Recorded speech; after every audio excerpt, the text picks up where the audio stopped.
comrades of the Presidium and delegate comrades, observers and guests. It gives me great pleasure to be here today at the 4th Telangana State Conference of the Communist Party of India Marxist.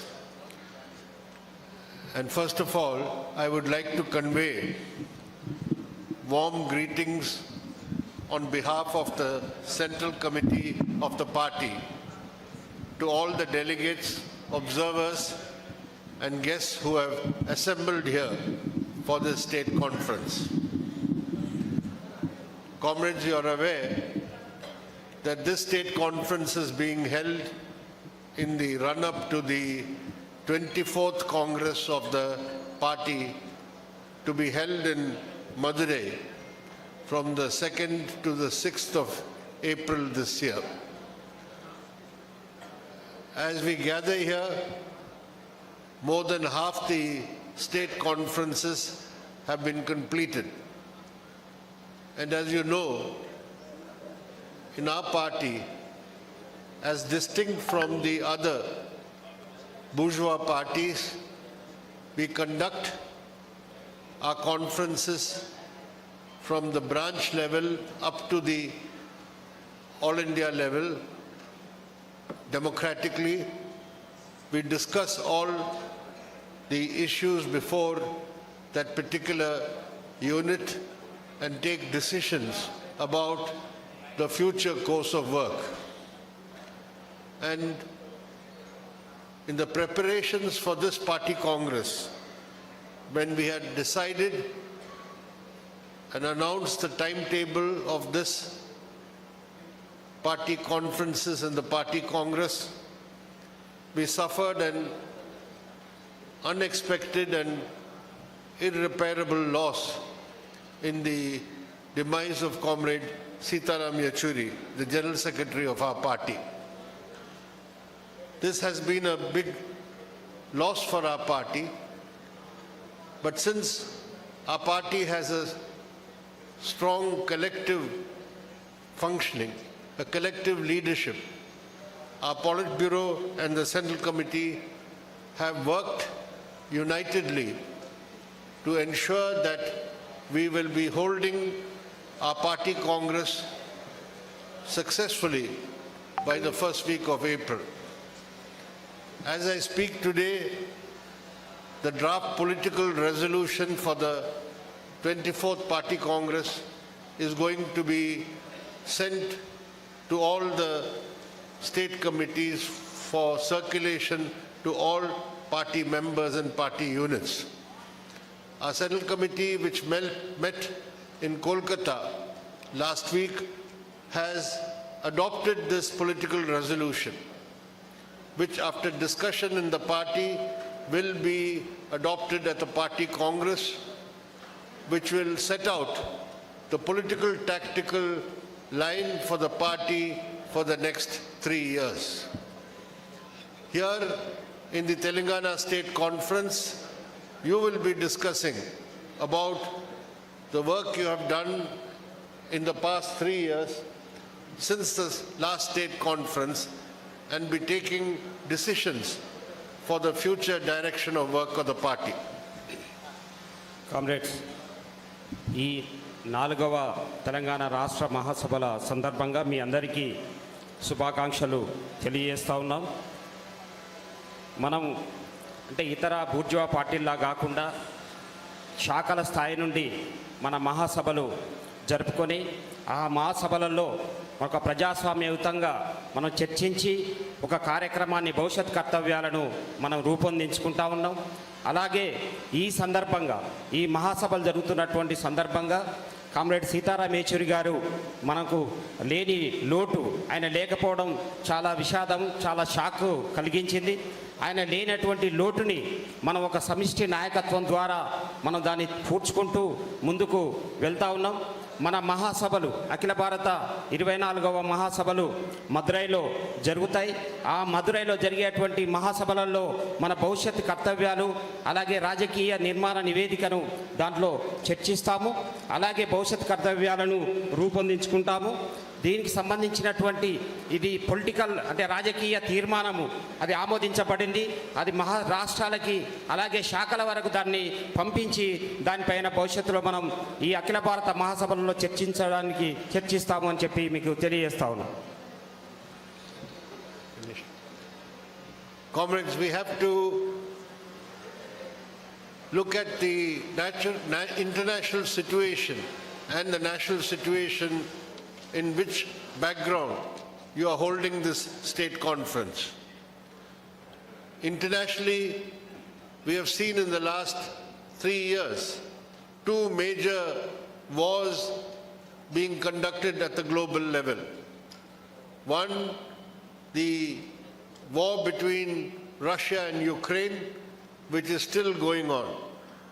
And the other, Israel's genocidal war against the Gaza people, the Palestinian people in Gaza. These 2 wars are typical of the way imperialism, primarily US imperialism, is seeking to continue its global hegemony and domination. It is using Ukraine to weaken Russia, which it considers to be a threat to its hegemony in Europe. And it is supporting and backing Israel in its worst genocidal war against Gaza, because Israel is the kingpin for American domination in the West Asia and Middle Eastern region.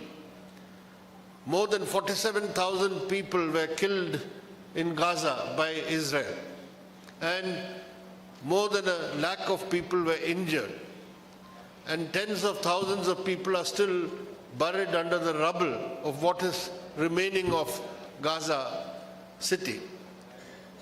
Yet we found that the US administration under President Biden supported these genocidal actions.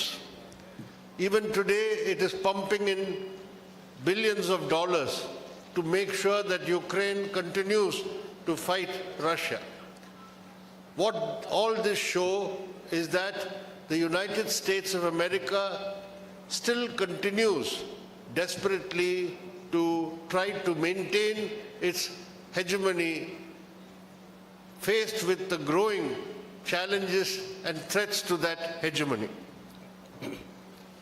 Comrades, మనం ఈ యొక్క మహాసభని కొన్ని ప్రత్యేక జాతీయ అంతర్జాతీయ పరిస్థితుల నేపథ్యంలో మనం జరుపుకుంటా ఉన్నాం. అంతర్జాతీయంగా చూసినప్పుడు ఈ 3 సంవత్సరాల కాలంలో 2 పెద్ద యుద్ధాలు జరుగుతూ ఉన్నాయి.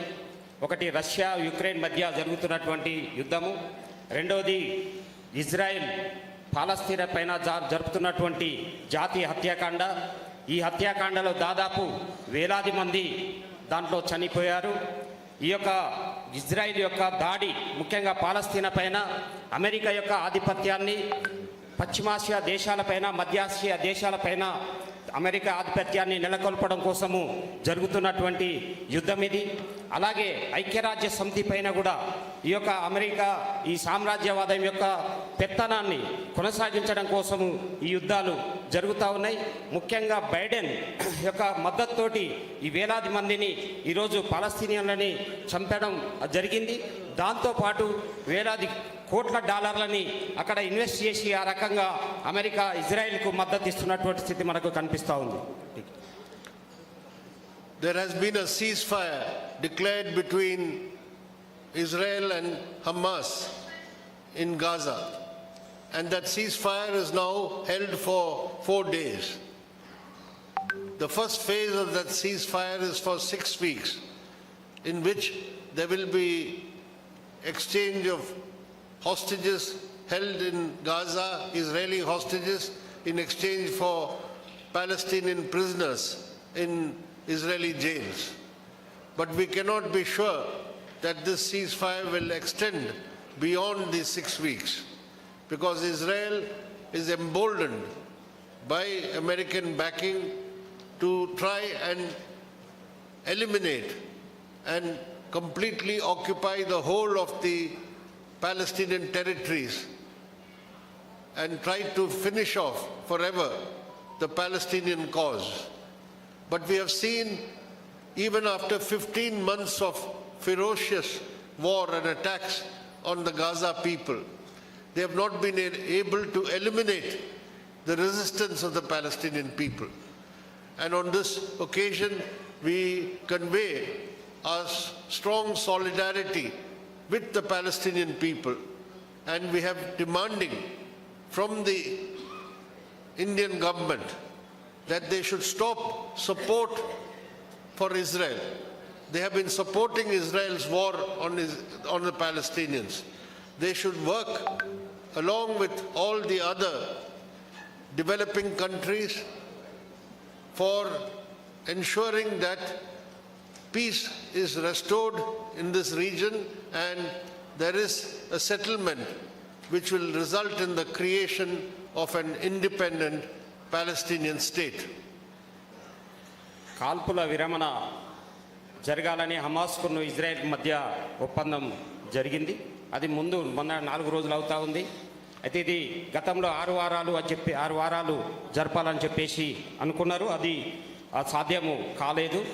ఇజ్రాయెల్ కూడా అక్కడ ఉన్నటువంటి పాలస్తీనా భూభాగాన్ని మొత్తమే లేకుండా చేయాలనేటువంటి పద్ధతులలో దాదాపు 15 నెలలుగా ఈ యొక్క యుద్ధాన్ని కొనసాగిస్తూ ఉంది.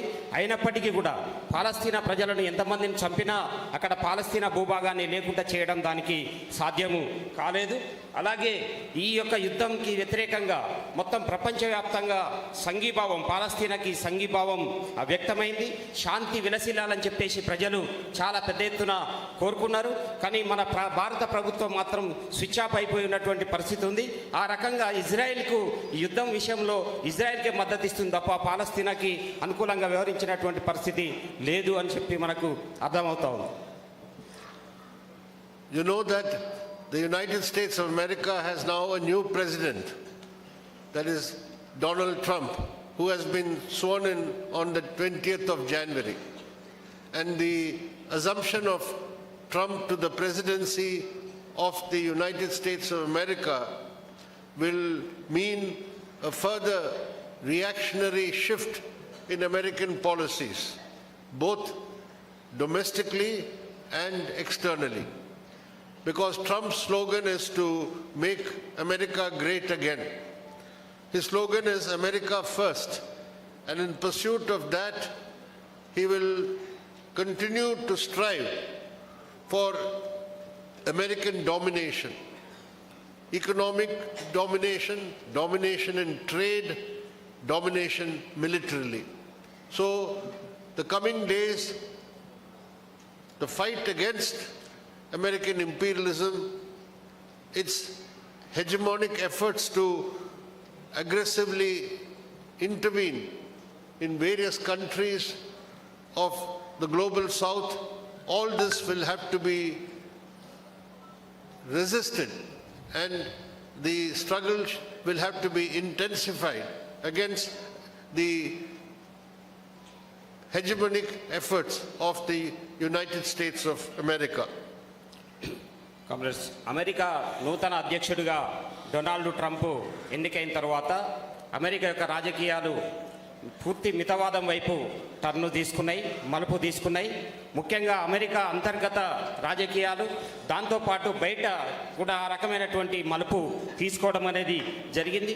వాళ్ళు ఇస్తున్నటువంటి నినాదం అమెరికా ఫస్ట్ అనేటువంటి నినాదం, దాని యొక్క ముఖ్య ఉద్దేశం ఏంటంటే ప్రపంచం మీద అమెరికా యొక్క పెత్తనాన్ని, అంటే ఆర్థికంగా, రాజకీయంగా, అలాగే సైనికంగా అన్ని విధాలుగా అమెరికా యొక్క పెత్తనాన్ని నెలకొల్పడం కోసం తీసుకున్నటువంటి నినాదము అది ఉంది. అలాగే అమెరికా ఆధిపత్యానికి వ్యతిరేకంగా పోరాటాలని మనం విస్తృతం చేయాల్సినటువంటి అవసరం ఉంది. In the world today, we are seeing the growth of far-right forces in different parts of the world. We are seeing far-right and neo-fascist parties and groups rising, and some of them even getting elected into governments. This is happening in Europe, in Latin America and some other places. But at the same time, while there is the growth of the far right and neo-fascist forces around the world, we are seeing that the left is also withstanding this right-wing offensive in many places. And in the last 3 years, particularly in Latin America, South America, we have seen the left make gains, electoral advances. In Brazil, the right-wing president was defeated and a center-left president was elected, Lula. In Colombia, for the first time, a left-oriented president was elected. Similarly, in Ecuador, and now recently in Mexico. All this has happened in Latin America, where earlier also we saw advances of the left. But the most significant success of the left for us has happened in our neighborhood, in Sri Lanka, where the leader of the Janata Vimukti Perumana, JVP, and their alliance, the National People's Alliance, their candidate got elected as the president of Sri Lanka. As you know, in Sri Lanka there is a direct election of the president, and Anura Dissanayake has become the president of Sri Lanka. Subsequently, in the parliament election, this National People's Alliance has won more than 70% or 75% of the seats in parliament. This is a historic victory, and this will have great significance for our South Asian region. ముఖ్యంగా ఈ కాలంలో ప్రపంచంలో ప్రధానంగా కొన్ని దేశాల్లో తీవ్ర మితవాదానికి సంబంధించినటువంటి శక్తులు పెరుగుతున్నటువంటి ధోరణి మనకి కనిపిస్తూ ఉంది. అది బ్రెజిల్లో కానీ, బ్రిటన్లో కానీ, అలాగే ఫ్రాన్స్లో కానీ అలాంటి కొన్ని దేశాల్లో తీవ్ర మితవాద శక్తులు పెరుగుతూ ఉన్నాయి. అయితే ఇదే సందర్భంలో ఈ మితవాద శక్తులకు వ్యతిరేకంగా ప్రతిఘటన లెఫ్ట్ కూడా ఈరోజు చాలా ప్రతిఘటన ఇస్తూ ఉంది. అలాగే అనేక సౌత్ అమెరికా దేశాల్లో లెఫ్ట్కు సంబంధించినటువంటి వాళ్ళు గెలుస్తూ ఉన్నటువంటి పరిస్థితి ఉంది. సౌత్ అమెరికా ఏదైతుందో సౌత్ అమెరికాలో ఉన్నటువంటి అక్కడ అనేక దేశాల్లో లెఫ్ట్ విజయం సాధించింది. దాంట్లో ముఖ్యంగా బ్రెజిల్, అలాగే కొలంబియా, ఈక్వెడార్, మెక్సికో దేశాల్లో లెఫ్ట్కి సంబంధించినటువంటి ప్రెసిడెంట్స్ ఎన్నిక కావడం జరిగింది. అలాగే మనకు దక్షిణాసియాలో చూసినప్పుడు మన పక్కన ఉన్నటువంటి దేశం శ్రీలంకలో కూడా లెఫ్ట్ పార్టీస్ ఈరోజు అధికారంలోకి వచ్చినాయి. అనురా దిశనాయకే అనేటువంటి ఆయన డైరెక్ట్గా అధ్యక్షుడిగా ఎన్నిక కావడం జరిగింది. అలాగే పార్లమెంట్ ఎన్నికలలో కూడా 75% సీట్లను గెలుచుకొని ఆ రకంగా ఘన విజయం అక్కడ సాధించారు. ఇది చారిత్రకమైనటువంటిది, ఇది చాలా గుర్తించదగినటువంటి గెలుపుగా మనం దీన్ని చూడాల్సినటువంటి అవసరం ఉంది. In the coming days, the rising strength of the People's Republic of China is going to challenge the American dominance in the world. And this conflict between the United States of America, which is targeting China today because it sees and knows that it is only China which can overtake and outstrip America as the most powerful economy in the world. That contradiction is going to intensify, especially after President Trump has taken the presidency. So in the coming days we can see that there will be, on the one side, the United States of America and its allies, the G7 countries, the NATO, and on the other side, China, along with Russia and other countries mainly belonging to the developing countries. This conflict is going to develop, and this will have become the most consequential contradiction which will affect all international developments in the coming days. If you look at it from that perspective, if you look at it from the perspective of the growth of the far right and the challenge it poses to the left and progressive forces, from all this you can see where India is placed today under the Modi government. అలాగే ఈరోజు ఏదైతే ప్రజా రిపబ్లిక్గా ఉన్నటువంటి China చాలా అభివృద్ధి చెందుతున్నటువంటి పరిస్థితి ఉంది. America యొక్క ఆర్థిక ఆధిపత్యాన్ని ఎదిరిస్తూ ఈరోజు చైనా ముందుకొస్తున్నటువంటి పరిస్థితి మనకు కనిపిస్తూ ఉంది. అయితే ఈ చైనా ఎదుగుదలని దెబ్బతీయాలని చెప్పేసి డొనాల్డ్ ట్రంప్ గెలిచిన తర్వాత పన్నులు లాంటి ఇవి చర్యలు తీసుకోవడం ద్వారా అట్లా ప్రయత్నం చేస్తూ ఉన్నాడు.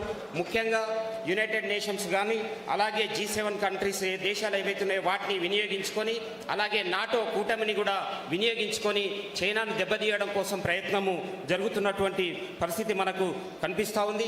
ఒకవైపు చైనా రష్యా అలాగే అభివృద్ధి చెందుతున్నటువంటి దేశాలు కలిసి ఈ రకమైనటువంటి ఒక కూటమిగా ఉంటూ ఈ వైరుధ్యము అంటే అమెరికా వ్యతిరేకంగా ఉన్నటువంటి ఈ రెండు శక్తుల మధ్య ఒక వైరుధ్యం అనేది ముందుకు వస్తున్నటువంటి పరిస్థితి ఈరోజు ప్రపంచవ్యాప్తంగా నెలకొని ఉంది. అలాగే అతి తీవ్రవాద ఏదైతే అతి మితవాద శక్తులు ఏవైతున్నాయో వాటికి వ్యతిరేకంగా లెఫ్ట్ అలాగే సామాజిక లెఫ్ట్ ఏవైతే పార్టీస్ ఉన్నాయో ఆ వాటి యొక్క ఆ వైరుధ్యం అనేటువంటిది కూడా మనకి ముందుకు వస్తున్నటువంటి స్థితి కనిపిస్తూ ఉంది. మన దేశంలో దాన్ని చూడాల్సినటువంటి అవసరం ఉంది. Under the Modi government, India is seen today to be one of the countries which is being ruled by the far right. India is in the pantheon of those countries where there are extreme right-wing or neo-fascist governments like the Italian government, which is headed by a neo-fascist party, like the United States where there is the Trump administration, where there is in Turkey the extreme right-wing government of Erdogan. The Modi government is placed along with them. And we see that the Modi government is fully backing Israel in its war against Gaza.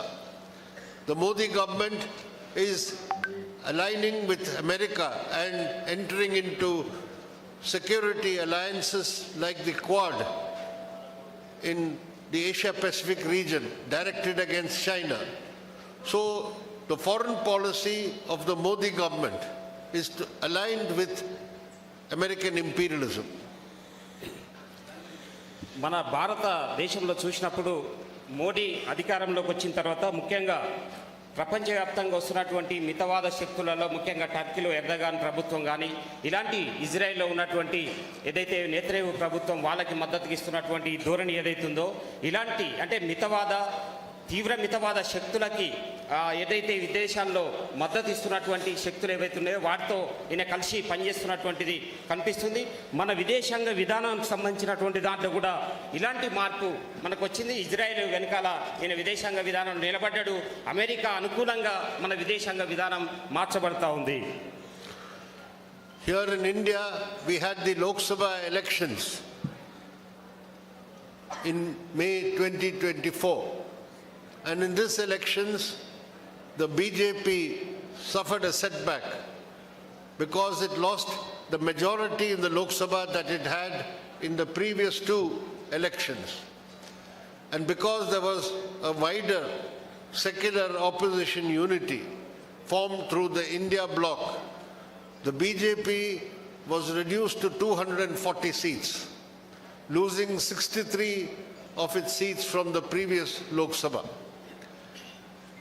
This is a setback because the BJP was hoping to get 400 plus seats and then go towards changing the constitution and reshaping the Indian Republic towards the formation of a Hindu Rashtra. Okay, మన దేశంలో చూసినప్పుడు లోక్సభ ఎన్నికలలో BJP దెబ్బతింది. బీజేపీకి గతంలో ఉన్నటువంటి సీట్లు 63 తగ్గి 260 సీట్లకి అవి వచ్చాయి. వాళ్ళు అనుకున్నారు దాదాపు 400కు పైగా సీట్లు సాధించి ఈ రాజ్యాంగాన్ని మార్చాలని చెప్పేసి ప్రయత్నం చేశారు. హిందూ రాష్ట్ర సాధన దిశగా ముందుకు వెళ్ళాలని చెప్పేసి వాళ్ళు ఆలోచన చేశారు. But despite this setback, the third term of the Modi government shows that there is no let-up, there is no relaxation in its drive to implement the Hindutva corporate agenda. And today is the 75th Republic Day anniversary of our country. 75 years ago, we became a republic, having adopted a new republican constitution of India. Under the Modi government, this republic and the character of this republic and the character of this constitution, which is based on secular democratic principles, is still under threat today. Not a day passes without the Modi government doing something to undermine this constitutional framework and the principles of democracy and secularism. Modi మూడోసారి అధికారంలోకి వచ్చిన తర్వాత majority తగ్గినప్పటికీ పరిపాలన చేసేటువంటి విధానంలో ఎలాంటి మార్పు రాలేదు. మన రాజ్యాంగ విలువలు ఏవైతున్నాయో మనం ఇప్పుడు 75వ గణతంత్ర దినోత్సవం జరుపుకుంటా ఉన్నాం. ఇప్పటికి కూడా రాజ్యాంగం యొక్క మౌలిక సూత్రాలు ఏవైతున్నాయో ఆ మౌలిక సూత్రాలు దాని యొక్క స్వభావం ఈరోజు ప్రమాదంలో ఉంది. ప్రజాస్వామ్యము, లౌకికవాదము, అలాగే ఫెడరల్ విధానం ఏదైతుందో ఇవన్నీ కూడా ఈరోజు ప్రమాదంలో ఉన్నటువంటి స్థితి మనకి కనిపిస్తూ ఉంది. The Modi government stands on two pillars. One is the Hindutva, RSS's Hindutva forces, and the other on the big bourgeoisie of our country, the corporates of our country. In pushing for the Hindutva agenda, the BJP is in coming back to power for the third term, again using the various institutions of the state to infiltrate the Hindutva ideology, infiltrate RSS personnel into the constitutional bodies so that they can be subverted from within. Comrades, ఈరోజు అంటే ఇప్పుడున్నటువంటి మోడీ ప్రభుత్వము ముఖ్యంగా 2 పిల్లర్లు అంటే 2 స్తంభాలపైన ఆధారపడి ఉంది. ఒకటి హిందుత్వ సిద్ధాంతం, రెండవది కార్పొరేట్ సంస్థలకి ప్రయోజనం కల్పించేటువంటిది. ఈ 2 పిల్లర్లపైన ఆధారపడి ఉంది. ఇది ఇప్పుడు ఈ రెండింటిని ముఖ్యంగా ఈ రెండింటిని ఉపయోగించుకొని ఈ ఇన్స్టిట్యూషన్స్ని అంటే హిందుత్వ సిద్ధాంతాన్ని వ్యాపింపజేయడం కోసం ప్రభుత్వ రంగ సంస్థలని, రాజ్యాంగబద్ధ సంస్థలను కూడా అది వినియోగించుకుంటా ఉంది. ఆ రకంగా హిందుత్వ సిద్ధాంతాన్ని ప్రజల్లోకి తీసుకుపోవడం కోసం ప్రయత్నం చేస్తూ ఉంది. All the BJP ruled states have adopted new laws and measures directed against the Muslim minorities.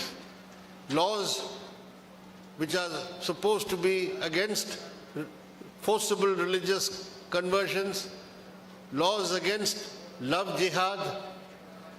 In Assam, they are saying now we are passing laws against land jihad. Muslims are trying to capture land from the Hindus and so on. So a spate of measures and laws which will in practice make Muslims second-class citizens are being implemented in the BJP ruled states. BJP పాలిత రాష్ట్రాల్లో ముఖ్యంగా మైనార్టీలకు వ్యతిరేకంగా చట్టాలు చేయబడతా ఉన్నాయి.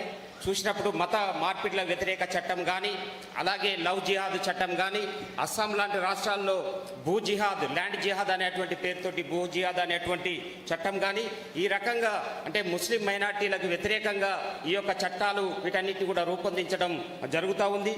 దాంతోపాటు ముఖ్యంగా ముస్లింలని 2వ తరగతి పౌరులుగా పౌరులుగా ట్రీట్ చేసేటువంటి విధానం ఈరోజు ఈ బీజేపీ పాలిత రాష్ట్రాల్లో వివరించబడతా ఉంది. The Modi government in its third term is pursuing more nakedly policies which favor some of the biggest corporates of our country. There are some favorite big capitalists of our country who are getting a bonanza through government policies, as a result of which 5 big corporates of our country, the Ambanis, the Adanis, the Tatas, the Bidlas and the Mittals, they have now captured 20%, or they own 20% of the all total assets of the non-financial sector of our country. One of them, Adani, has immunity from all actions because he can do what he wants. He can be indicted in the United States of America. He can be exposed to have done various illegal things. But as far as the Modi government is concerned, he cannot be touched. No investigating agency, no law applies to him.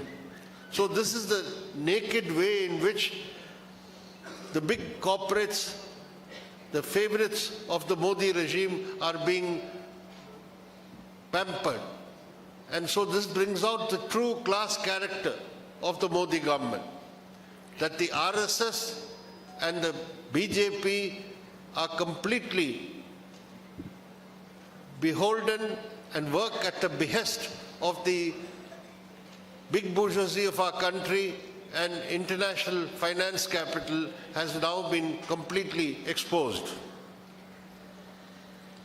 Modi government మూడోసారి వచ్చిన తర్వాత పెద్ద పెద్ద corporate కంపెనీలకి అనుకూలంగానే నిర్ణయాలు తీసుకుంటున్నటువంటి పరిస్థితి ఉంది. ముఖ్యంగా 5 అతిపెద్ద కంపెనీలు మనకున్నటువంటి మొత్తం ఆస్తులలో దాదాపు 20% వాళ్ళు కబ్జా చేసినటువంటి స్థితి కనిపించింది. అలాగే అంబానీ, అదానీ, అలాగే టాటా, బిర్లా, మిత్తల్, ఈ మిట్టల్ అనేటువంటి ఈ 5 ఏవైతే పెద్ద కంపెనీలు ఉన్నాయో వీటి చేతిలోనే 20% మన అసెట్స్ పోతున్నటువంటి స్థితి కనిపించింది. అలాగే అదానీని మొత్తం అంతర్జాతీయంగా మనం చూశాము. అమెరికాలో FBI కూడా ఆయన నేరస్తుడిగా పేర్కొన్న తర్వాత కూడా ఆయనను రక్షించడం కోసం ఇక్కడ ఉన్నటువంటి మోడీ ప్రభుత్వము ప్రయత్నం చేస్తూ ఉంది. ఆ రకంగా ఆయనను టచ్ చేసేటువంటి స్థితి కూడా లేదు. ఆ రకంగా అదానీని రక్షణ కల్పిస్తూ ఉన్నారు. దాంతోపాటు బీజేపీ, ఆర్ఎస్ఎస్ ఈ రెండు కూడా పెద్ద పెద్ద ఏదైతే బడా బూర్జువాలు ఉన్నాయో ఆ బడా బూర్జువాలకి అలాగే అంతర్జాతీయ ఫైనాన్స్ క్యాపిటల్కు అనుకూలంగా వీళ్ళు పనిచేస్తున్నటువంటి స్థితి ఈ దేశంలో ఉంది. Before the previous Lok Sabha elections, we saw how the working class, the farmers, the agricultural workers and other different sections of the working people fought against the onslaught of the neoliberal policies, fought against price rise, unemployment, and the distress caused by the policies, agrarian policies of the government in the rural countryside. Even after all those struggles, today we are finding the Modi government is trying to go ahead with anti-working class and anti-farmer policies. The 4 labor codes, which has been resisted for long by the central trade unions and the working class movement, they are planning to now notify it by the end of March. This will have to be fought with greater vigor and resistance by the working class movement when this attack comes. After having been forced to withdraw the 3 farm laws because of the historic Kisan agitation which was there in 2021, now they brought a new draft agricultural marketing policy which seeks to again bring the corporates back into agricultural marketing and trading, what was intended in the 3 farm laws. So in the coming days, privatization of public sector units, of essential services like electricity distribution, etc., is sought to be pushed ahead. So in the coming days, we have to redouble our efforts to fight against these anti-working class and anti-farmer policies. గత parliament ఎన్నికల ముందు మనం చూశాము, కార్మికులలో, రైతాంగంలో, అలాగే ప్రజలలో చాలా వ్యతిరేకత ఉండే, పెద్ద ఎత్తున ఉద్యమాలు జరిగాయి. ధరలకు వ్యతిరేకంగా, నిరుద్యోగానికి వ్యతిరేకంగా, అలాగే రైతు వ్యతిరేక చట్టాలకు ఏవైతే ఉన్నాయో వాటికి వ్యతిరేకంగా చారిత్రకమైనటువంటి పోరాటాలు జరిగాయి. అలాగే కార్మిక చట్టాలకు కూడా వ్యతిరేకంగా, లేబర్ కోడ్స్కి వ్యతిరేకంగా కూడా పోరాటాలు జరిగాయి. రైతు వ్యతిరేక చట్టాలకు నిరసిస్తూ జరిగినటువంటి ఒక చారిత్రక పోరాటము, దానివలన తాత్కాలికంగా వెనక్కి తగ్గినట్టుగా వాటిని డ్రా చేసుకున్నారు, వెనక్కి తీసుకున్నారు ఆ చట్టాలని. మళ్ళీ ఇప్పుడు అగ్రికల్చర్ మార్కెట్ చట్టం పేరుతో వాటిని తిరిగి తీసుకురావడం కోసం, దొడ్డిదోవన తేవడం కోసం ప్రయత్నము చేస్తున్నటువంటి పరిస్థితి మనకి ఇక్కడ కనిపిస్తూ ఉంది.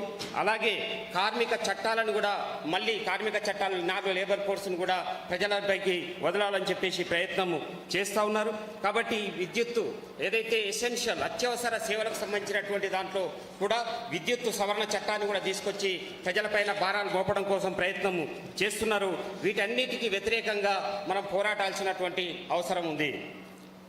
The BJP and the RSS are staunch believers in the Manu Shastra. They believe in the Varnashra Dharma, and all this they call and protect it or cover it in the name of Sanatana Dharma.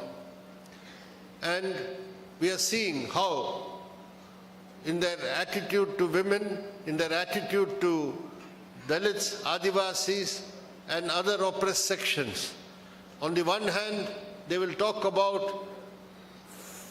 their rights, on the other hand they seek to impose these Manuvadi values onto those sections of people who are excluded from the Hindu Varnashra Dharma and caste system. And in many ways, in our cultural sphere, in our educational sphere, we are finding that these values are sought to be introduced by rewriting history books, textbooks, and purging culture of the progressive and Reformation values which have been there. So it is very necessary for us, while we continue to struggle against the anti-people economic policies, the neoliberal policies of the Modi government, we also wage a struggle in the realm of ideas, in the realm of ideology, in the realm of social values, in the realm of cultural sphere, where the fight against the Hindutva ideology has to be carried forward. This is one of the important lessons that we have learned from the last 1 decade of Modi rule, that the BJP and the RSS are not the BJP is not an ordinary bourgeois party. It is an arm, a wing of the Rashtriya Swayam Sevak Sangh, which has a project, a political project of using Hindutva to usher in a Hindu Rashtra in our country. So the ideological fight against the BJP and the RSS must be carried forward in a new way, in a more intensified way. BJP, RSS ఎవరైతే స్ట్రాంగ్గా దాన్ని నమ్మేటువంటి వాళ్ళు ఉన్నారో వాళ్ళు మనుధర్మాన్ని, అలాగే మన సనాతన ధర్మాన్ని ఆచరిస్తామని చెప్పేసి చెప్పేవాళ్ళు. మనుధర్మము అలాగే సనాతన ధర్మం పేరుతో ఏదైతే జరుగుతూ ఉందో దళితులపైన, ఆదివాసీల పట్ల వాళ్ళ వైఖరి ఎలా ఉంటుంది అనేటువంటిది మనం చూసినప్పుడు చాలా స్పష్టంగా కనిపిస్తూ ఉంది. వాళ్ళు వీరి పట్ల చాలా వివక్షపూరితంగా ఉంటున్నటువంటి పరిస్థితి ఉంది. అలాగే వర్ణాశ్రమ ధర్మం దానిలోకి రానటువంటి వారి పట్ల అంటే వర్ణయేతరుల పట్ల వాళ్ళ యొక్క వైఖరి ఎలా ఉంటుంది అనేది చూసినప్పుడు అది కూడా చాలా దుర్మార్గంగా ఉంటున్నటువంటి స్థితి మనకు కనిపిస్తూ ఉంది. అలాగే ఈ మనువాది భావజాలాన్ని విద్యలో అలాగే చరిత్రలో అన్ని రకాలుగా దీన్ని తీసుకెళ్లడం కోసం ప్రయత్నము చేస్తున్నటువంటి పరిస్థితి ఉంది. దీనికి వ్యతిరేకంగా మనము అంటే రాజకీయంగా సైద్ధాంతికంగా అలాగే సామాజికంగా అన్ని రంగాల్లో పోరాటం చేయాల్సినటువంటి అవసరము ఉంది. అలాగే బీజేపీ అనేది ఏదో మామూలు సాధారణ బూర్జువా పార్టీ కాదు. ఇది ఆర్ఎస్ఎస్ అనేటువంటి ఒక ఫాసిస్టు సంస్థ వెనుక ఉన్నటువంటి పార్టీ. అందుకనే దాన్ని సైద్ధాంతికంగా దానికి వ్యతిరేకంగా జరిగేటువంటి పోరాటాన్ని మనం మరింత ముందుకు తీసుకుపోవాల్సినటువంటి అవసరం ఉంది. So a three-pronged struggle is called for. First, the struggle against the Hindutva agenda, the Hindutva ideology. The second, the struggle against the neoliberal policies, economic policies. Third, the struggle against social and caste oppression and the Manuvadi values sought to be imposed in our society. It is all these three struggles together which constitute what is the class struggle of our times. And that is what the Communist Party of India, Marxist, is going to uphold and carry forward.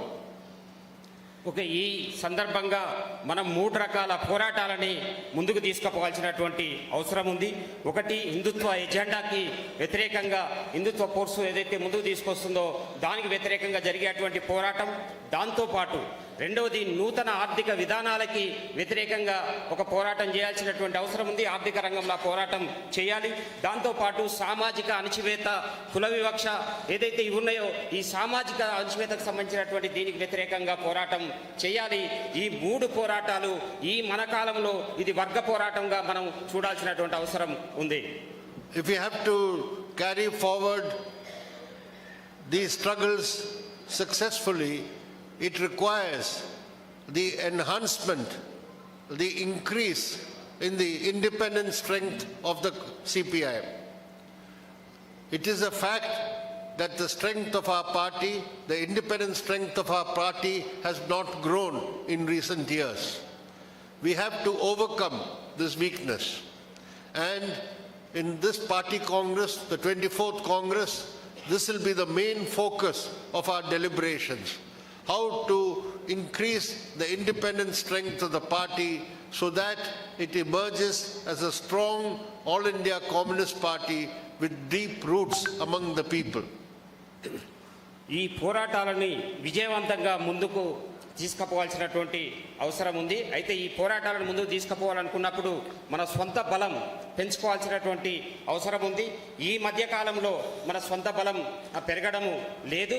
కాబట్టి మన స్వంత బలం పెంచుకోవడానికి కావాల్సినటువంటి నిర్ణయాలు ఆ రకమైనటువంటి వాటిని మనం రానున్నటువంటి అఖిల భారత మహాసభల్లో తీర్మానాలు చేయాల్సినటువంటి అవసరం ఉంది. While there is need for broader unity of the secular and democratic forces to fight against the BJP, RSS and the Modi government, that broader unity will get effective and strengthened only if there is a strong CPIM and a left force in the country. And for that, our party must adopt the mass line. We must be able to go amongst the people of all sections consistently and have this live links with the people, whereby we can understand the issues and problems and take up those issues and problems for fighting for those issues and to resolve those problems. మన స్వంత బలం పెంచుకోవడం కోసము మనం ముఖ్యంగా లౌకిక ప్రజాస్వామిక శక్తులను వాటన్నిటిని బ్రాడ్గా అంటే విశాలంగా ఉన్నటువంటి వాటన్నిటిని కూడా ఒక వేదిక మీదకి తీసుకురావాలి. అలాగే వామపక్ష శక్తులు కూడా ఐక్యంగా పోరాటం చేయాల్సినటువంటి అవసరం ఉంది. దీనికి మనం మాస్ లైన్ విధానాన్ని అంటే ప్రజల్లోకి వెళ్ళేటువంటి విధానాన్ని మనం అమలు చేయాలి. నిరంతరము ప్రజల యొక్క సమస్యలని తెలుసుకోవడం, ఆ ప్రజల యొక్క సమస్యలపైన నిరంతరం పోరాటం చేయడం ద్వారా ఆ రకంగా ప్రజలతో ఉండడం ద్వారా మన యొక్క సొంత బలాన్ని పెంచుకోవడం కోసం మనం ప్రయత్నం చేయాలి. the other non-left parties primarily consider the fight of the against the BJP as an electoral battle, how to defeat the BJP electorally. But we know that the BJP and the RSS can be fought and defeated only when we defeat them at the political and ideological level. And that requires that the party take the fight against the Hindutva forces, countering the Hindutva forces politically, ideologically, and in all other spheres, cultural, social, etc. This fight must be carried out by the CPIM. Only then will its independent strength grow. వామపక్షేతర పార్టీలు ముఖ్యంగా ఎన్నికల రాజకీయాల్లో అంటే ఎన్నికల సందర్భంగా బీజేపీకి వ్యతిరేకంగా కలిసి అవి వస్తూ ఉన్నాయి. ఆ రకమైనటువంటి వాటిని కూడా కలుపుకొని పోతాము. అలాగే పోరాటాలు చేస్తున్నటువంటి సందర్భంగా మన యొక్క స్వంత బలం పెంచుకోవడానికి కావాల్సినటువంటి ప్రయత్నము ఆ రకంగా వామపక్ష శక్తులతో కలిసి పనిచేయడం అనేది కూడా జరగాలి. ఆ రకంగానే మన స్వంత బలం పెరగడానికి అవకాశం ఉంటుంది. At the same time, to increase the independent strength of our party requires the relentless and continuous taking up of issues of the people, the class and mass issues, and conducting local struggles in a sustained manner so that we can rally those people in the struggle for their own issues and win some demands which can enhance the confidence of the people that they can unite, struggle, organize, that will take them forward. మనం నిరంతరం ప్రజల్లో ఉండడం, ప్రజల యొక్క సమస్యలను తీసుకోవడం, ఆ రకంగా ప్రజల యొక్క సమస్యలపైన పోరాటం చేయడం, దీని ద్వారానే మనం ప్రజలకి విశ్వాసం కలిగించగలుగుతాం. ఆ రకంగానే మన యొక్క సొంత బలం పెరగడానికి అవకాశం ఉంది. ఆ రకమైనటువంటి నిరంతరం ప్రజలతో ఉండి వాళ్ళకి విశ్వాసం కల్పించాల్సినటువంటి అవసరం ఉంది. And we have to understand that the RSS is working in all sections of society who are today socially oppressed. They are paying special attention to work among Dalits, Adivasis, women and other oppressed sections. We have to take up their live issues, their social issues, the fight against oppression seriously and combine it with our class struggles of the working people. RSS అణిచివేత గురవుతున్నటువంటి సామాజిక తరగతులలో, ముఖ్యంగా దళితులలో, గిరిజనులలో అది పనిచేస్తూ ఉంది. ఆ సమస్యలను తీసుకొని వాళ్ళు పనిచేస్తున్నటువంటి స్థితి కనపడతా ఉంది. అందుకనే మనం కూడా ఆ రకంగా ఆ యొక్క సమస్యలపైన, వారి యొక్క సమస్యలపైన మనం కూడా సమస్యలు తీసుకొని పని చేయాలి. క్లాస్ అంటే ముఖ్యంగా వర్గ పోరాటాలు కూడా నిర్మాణం చేయాలి. ఆ రకంగా చేసినప్పుడు మాత్రమే మనం ముందుకు పోవడానికి అవకాశం ఉంది. Finally, the independent strength of the party will grow along with the strength of the left. Therefore, left unity is important. A united left in struggle, in activities, in political campaigns means there will be the advance towards the creation of a new alternative. That is the left and democratic alternative. It is this left and democratic alternative which will prove to be the real alternative before the country and the people. But that can be accomplished only when we start first with the independent strength of the party being developed. ఈ దేశంలో ముఖ్యంగా నూతన ప్రత్యామ్నాయం కావాలంటే అది వామపక్ష ప్రజాతంత్ర సంఘటనే, అదే మనకు ప్రత్యామ్నాయము. అది జరగాలి అంటే వామపక్షాల బలం పెరగాలి. వామపక్షాల బలం పెరగాలంటే మన బలం కూడా పెరగాలి. మన బలం పెరగకుండా ఈ వామపక్ష ప్రత్యామ్నాయ ఏదైతే సంఘటన ఉందో అది నిర్మాణం సాధ్యం కాదు. కాబట్టి దానికోసము మన సొంత బలం పెంచడం కోసము మనం ప్రయత్నము చేయాల్సినటువంటి అవసరం ఉంది. So here in Telangana, in the state conference, when you will be discussing about your work you have done so far, review that work, assess what are our strengths and weaknesses and how to go forward. I'm confident that you will be able to arrive at correct decisions which will be implemented in the coming days. Because you have in Telangana the historic legacy of the heroic Telangana people's armed struggle, the peasants' armed struggle. We are right now holding this conference in a soil where you have generations who have been reared by the traditions of this struggle. మన తెలంగాణ రాష్ట్ర మహాసభలలో ఈ 3 సంవత్సరాల కాలంలో చేసినటువంటి పోరాటాలు, మన బలాలు బలహీనతల గురించి చర్చించి భవిష్యత్తులో ఎలా ముందుకు వెళ్ళాలి అనేటువంటి నిర్ణయాలు మనం చేస్తాం. ఆ రకంగా ఈ నిర్ణయాలు విజయవంతం కావాలని చెప్పేసి కోరుకుంటా ఉన్నాం. ఈ యొక్క గడ్డ అంటే ముఖ్యంగా తెలంగాణ సాయుధ పోరాటం జరిగినటువంటి గడ్డ ఇది. ఈ గడ్డకు సంబంధించినటువంటి వారసులుగా మనం అందరం ఇక్కడ ఉన్నాము. ఆ రకంగా రాబోయేటువంటి కాలంలో మంచి నిర్ణయాలను ఇక్కడ అమలు చేయాలని చెప్పేసి కోరుతా ఉన్నాం. Many decades have passed since the Telangana armed struggle. Conditions have changed. Class positions have altered. And we have, under the impact of the neoliberal policies, seen many basic changes taking place in our society here, both on the agrarian relations and in our industrial and other sectors of society. So I'm sure that you will consider all these changes, make a concrete study, a concrete analysis of the concrete situation, and work out appropriate tactics and slogans which will strengthen our movement of the various basic classes, the agricultural workers movement, the peasant movement, the working class movement. All this will be discussed by you and you will take appropriate decisions. Telangana సాయుధ పోరాటం జరిగి దశాబ్దాలు గడిచింది. అలాగే ఇక్కడ అనేక ఆర్థిక సామాజిక మార్పులు వచ్చినాయి. వర్గ పొందికలో కూడా కొన్ని మార్పులు వచ్చాయి. కాబట్టి ఇక్కడ నూతన ఆర్థిక విధానాల వల్ల కూడా కొన్ని మార్పులు వచ్చినాయి. కాబట్టి ఈ వ్యవసాయ సంబంధాల్లో వస్తున్నటువంటి మార్పులు, మిగతా సమాజంలో వచ్చినటువంటి మార్పులన్నింటినీ కూడా నిర్దిష్టంగా అధ్యయనం చేసి వ్యవసాయ కార్మిక సంఘము, రైతు సంఘము, కార్మిక సంఘము కొన్ని నిర్దిష్టమైనటువంటి నిర్ణయాలు చేసి ఆ రకంగా వాటిని ముందుకు తీసుకుపోతారని చెప్పేసి నేను ఆశిస్తా ఉన్నాను. I'm glad that this state conference is being hosted here in Sangareddy, which is an industrial center.